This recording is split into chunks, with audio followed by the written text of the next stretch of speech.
Oh, sitting down is the hardest part. Oh, I always wonder if you're squishing babies.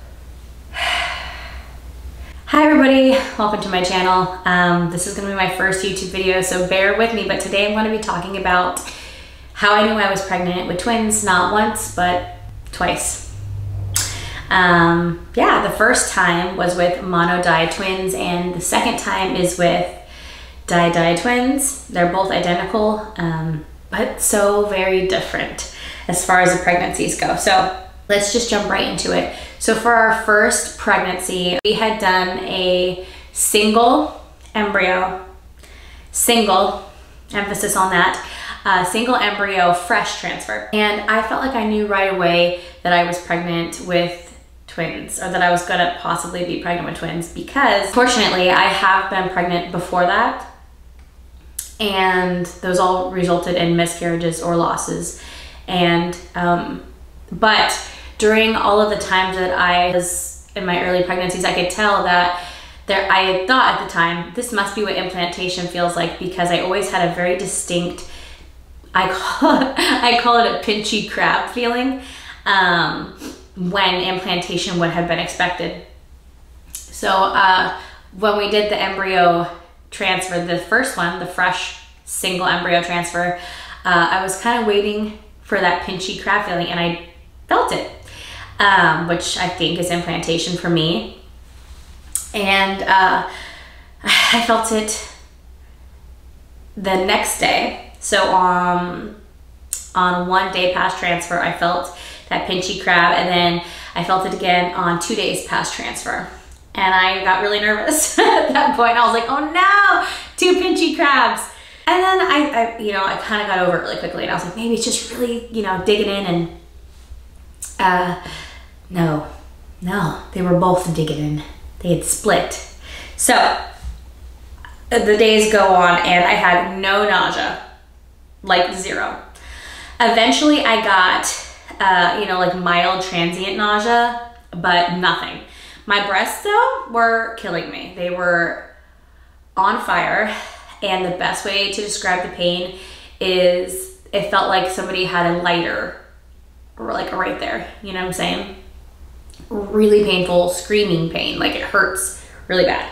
And so no nausea, which is like contrary to what you hear often in the twin world, is that you'll have the worst nausea ever. I had like literally almost no nausea, except for like just transient mild nausea. My breasts though hurt so bad. I pretty quickly got mild to moderate heartburn. So that was with the first pregnancy, and that's what made the first twin pregnancy kind of like different than the second.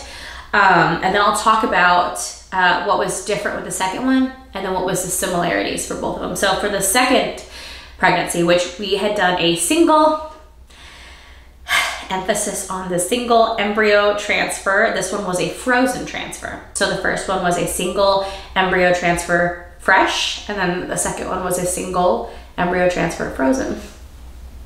This one, Now, let me start by saying, I was waiting for the pinchy crab. And maybe I'll show a clip if I have one of us in the car on the way back from the transfer. So when you got the embryo, it's kind of like a chicken egg. Think of it that way. It's a chicken egg. You got a shell. And usually the chicken goes, pop, knocks out one of them and grabs onto your uterus. And we're good to go. Well, little Iggy decided to go, whack! And got 2 of them in there. Babe, do you know where you're driving right now? And then it's at this stage where if she decides to go, whack, and pulls apart, well, you have 2, not 1. You got 2 little Iggies. But I immediately felt the pinchy crab, which makes sense because with di-di twins, they split pretty immediately, right? Where mono-di twins, it's a little bit later on.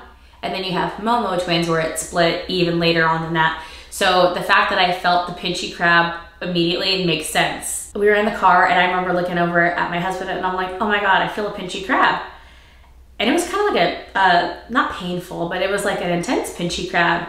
And then like an hour later, because we were 2 hours away, I was like, ow, I feel another pinchy crab, but it's like in a different area. So I think my pinchy crab theory is on point.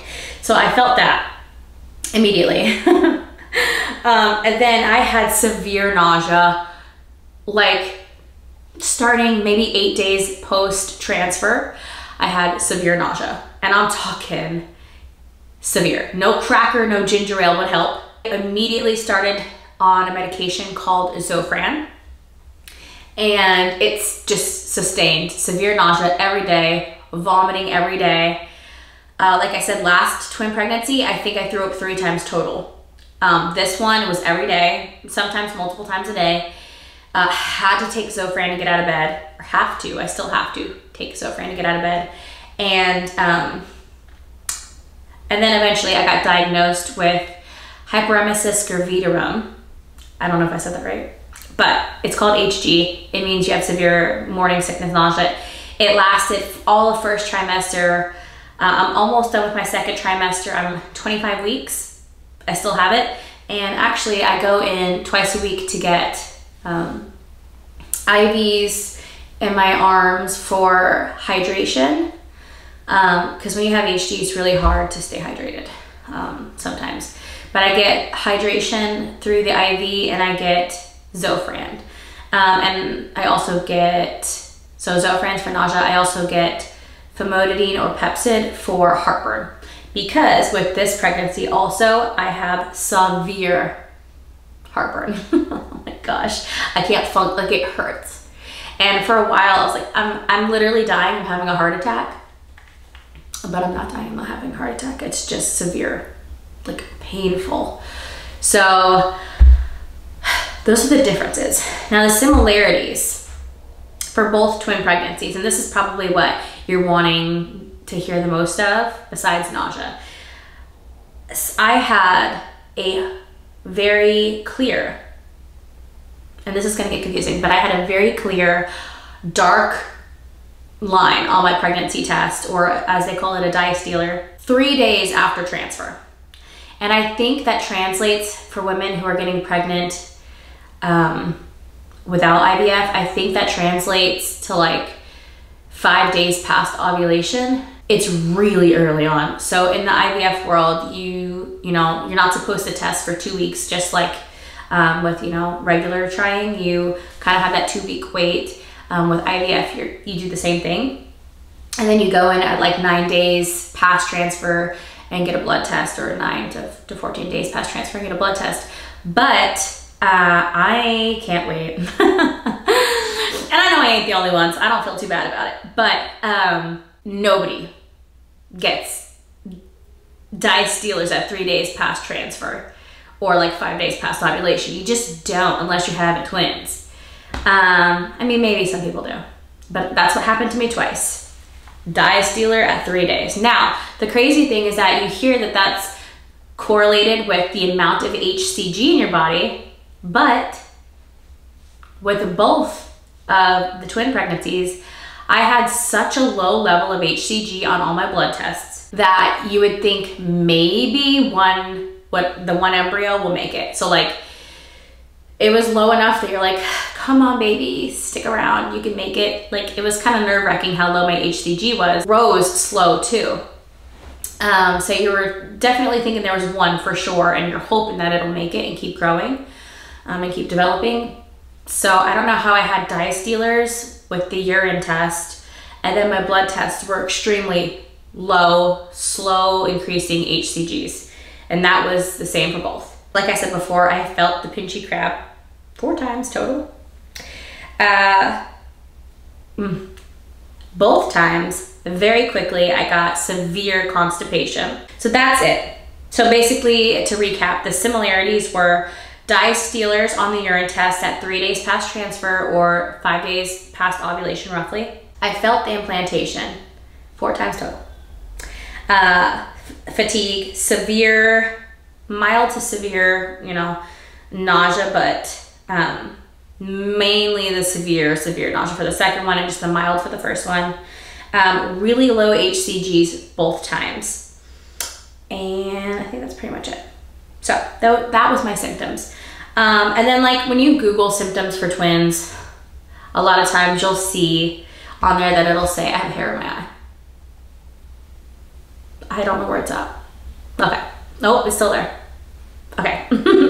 You'll see severe nausea. And again, I threw up maybe 3 times with the first twin pregnancy, nonstop with the current one. So I'm not buying the nausea being a true twin thing. Same with the HCG level. Mine was low both times with 2 different kinds of twins. So I'm not buying it. I'm not buying it, guys. But yeah, so those were my pregnancy symptoms. They were vastly different. I'm still currently getting the IV Zofran for my HG. So I don't know if this was necessarily helpful or not because they were so different. I guess the one thing I would say is probably the most reliable would be the urine test. And if you have a dye stealer really quickly. Obviously, get your HCG levels checked, and if they are astronomical, then you might have twins. And if you have really, really severe nausea, you might. But again, I have made so many friends being diagnosed with HG. I've joined some HG communities, and they're mostly all singleton pregnancies. So I hope this has helped, and good luck. And if you're currently pregnant with twins, comment down below and let's chat about it.